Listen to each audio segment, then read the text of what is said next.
Hello बच्चों, कैसे हो आप सभी। आप लोग क्लास 12th में पढ़ने वाले हैं अवकलन, इसे कहते हैं डिफरेंशिएशन, जैसे डिफरेंशिएशन कहते हैं। तो अब हम लोग एक मिनट,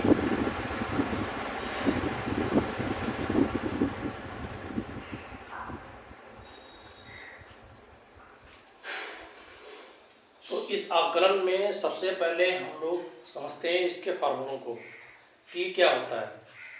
तो अवकलन जो होता है वो किसी एक राशि के सापेक्ष होता है। यानी कि जैसे हमने कहा कि कोई हमारा फंक्शन दे रखा है y इक्वल, मान लीजिए एफ एक्स दे रखा है, ठीक है। y इक्वल एफ एक्स, यानी जो y है वो एफ एक्स यानी x का फलन है, y x का फलन है। तो अगर हम इसका डिफरेंशिएशन करेंगे तो क्या हो जाएगा, इसका d, इसे हम लिखते हैं dy अपॉन dx, इसे dy अपॉन dx, और मान लेते हैं कि एफ एक्स का जो अवकलन है वो हमारा हो जाएगा एफ डैश एक्स। तो जो अवकलन है किसी एक दूसरी राशि के सापेक्ष, या कह सकते हो कि जो यहाँ पर फंक्शन दे रखा है उसके सापेक्ष यहाँ पर, जैसे यहाँ पर x है y है, तो उसी के सापेक्ष यहाँ पर अवकलन किया जाता है, ठीक है। तो अब लोग इसके समझते हैं फॉर्मूलों को, सूत्र को देखते हैं। तो सबसे पहला जो फॉर्मूला आता है वो आता है हमारा d upon D x, x की पावर अगर n+1 और बटे में n+1 है तो उसका जो d अपॉन डी एक्स का मतलब हो गया अवकलन, differentiation with respect to x, यानी x के सापेक्ष इस फंक्शन का अवकलन करने पर, ये इसका मतलब हो गया। तो इसका मतलब क्या जाता है x पावर n है, ठीक है। इसी का एक और हम कह सकते हैं कि d अपॉन डी एक्स लिखा है और x की पावर n लिखा है, तो हम क्या लिखते हैं n x की पावर n-1, ये फार्मूला भी होता है। इसके बाद फिर हम लोग लिखते हैं d अपॉन डी एक्स, और e की पावर अगर x दे रखा है तो उसका मतलब होता है e की पावर x होता है अवकलन। इसके बाद अगर हम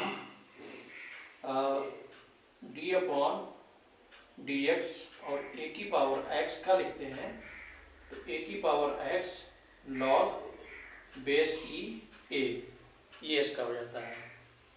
इसके बाद पांचवा है d अपॉन डी एक्स और log x लिखते हैं तो यहाँ पर बेस e होता है, तो इसका जो सूत्र है वो होता है 1 अपॉन एक्स, ठीक है।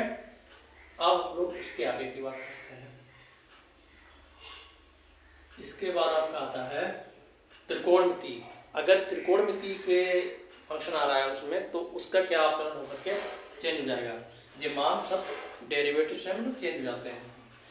तो फिर d अपॉन डी एक्स, और यहाँ पर मान लेते हैं साइन एक्स है तो इसका हो जाएगा कॉस एक्स, साइन एक्स का अवकलन कॉस एक्स होता है। इसके बाद d अपॉन डी एक्स, अगर मान लीजिए कॉस एक्स है तो उसका हो जाता है माइनस का साइन एक्स, ठीक है।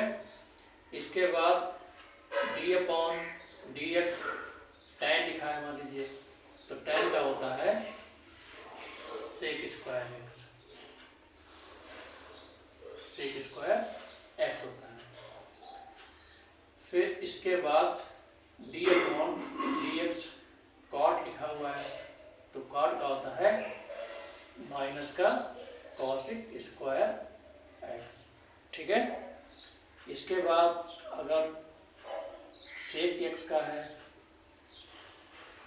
तो सेक एक्स और tan एक्स हो जाएगा, ठीक है। इस तरीके से समझते रहिए। इसके बाद अगर d अपॉन डी एक्स लिखा हो, इधर कॉसिक एक्स है तो इसका माइनस कॉसिक एक्स और कॉट एक्स, ये इसका हो जाता है। कुछ इनवर्स वाले भी होते हैं, d upon D x sine inverse x लिखा है तो इसका हो जाता है हमारा 1 अपॉन अंडर रूट में 1 माइनस एक्स स्क्वायर, ठीक है।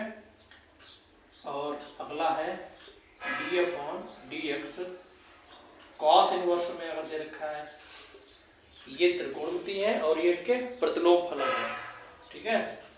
तो ये इस टॉपिक को पढ़ेंगे आगे हम लोग बाद में।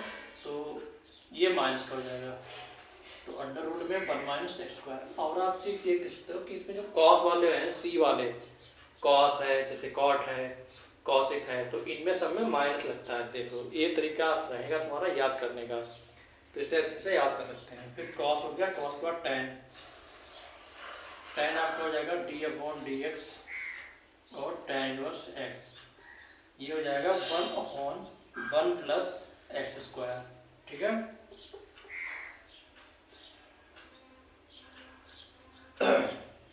अभी इसमें 2-3 और रह गया है।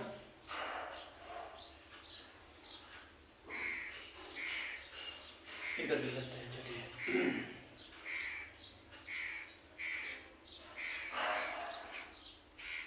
अगला है टेन के बाद कॉट, अगर कॉट इनवर्स है डी अपॉन डी एक्स और बटे में कॉट एक्स है, सॉरी कॉट इनवर्स का जो अवकलन है क्या हो जाएगा हमारा, माइनस में हो जाएगा 1 प्लस एक्स स्क्वायर, ठीक है।